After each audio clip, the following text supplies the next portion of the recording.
Don't let this happen to your planet. Presented by Science at NASA. Ozone stinks. People who breathe it gag as their lungs burn. The EPA classifies ground-level ozone as air pollution. Yet without it, life on Earth would be impossible. A fragile layer of ozone 25 kilometers above Earth's surface is all that stands between us and some of the harshest UV rays from the sun. The ozone molecule O3 blocks radiation, which would otherwise burn skin and cause cancer. On Mars, which has no ozone layer to protect it, solar UV rays strafe the surface with deadly effect, leaving the apparently lifeless planet without the simplest of organic molecules in the upper millimeters of exposed Martian soil. To keep track of our planet's ozone layer, NASA is about to launch the most sophisticated space-based ozone sensor ever, SAGE-3, slated for installation on the International Space Station in 2014. The ISS is the perfect orbit for SAGE-3, says Joe Zawodny, project scientist for the instrument at the Langley Research Center. It will be able to monitor ozone all around the Earth during all seasons of the year.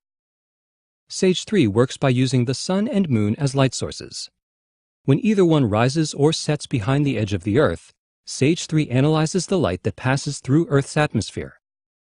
Ozone and other molecules absorb specific wavelengths that reveal their density, temperature, and location. SAGE-3 is essentially analyzing the colors of the sunset to track ozone, says Zawodny. It sounds romantic, but this is hard science. Researchers began to worry about ozone in the early 1970s, when University of California chemists Sherry Rowland and Mario Molina testified before Congress that man-made CFCs, a key ingredient of common aerosol sprays, could destroy ozone in the stratosphere. In 1985, researchers with the British Antarctic Survey announced abnormally low ozone concentrations above Halley Bay near the South Pole. Our planet had an ozone hole, and it was rapidly growing. In a remarkable display of international cooperation, an ozone treaty was negotiated only 2 years later. The Montreal Protocol regulates the production of CFCs and other ozone-destroying chemicals. First signed in September 1987, it has since been ratified by every member of the United Nations. Because of this agreement, ozone is now on the mend. Ozone holes still open every year above the South Pole, but thanks to the treaty, ozone-destroying chemicals have either leveled off or decreased. At this rate, the ozone layer could recover almost fully by 2050. To ensure that ozone really is recovering, NASA has been flying ozone sensors in Earth orbit for decades.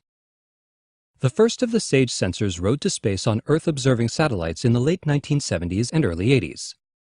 SAGE-2 data helped confirm the decline of the ozone layer and measured the effect of the Mount Pinatubo eruption on the stratosphere.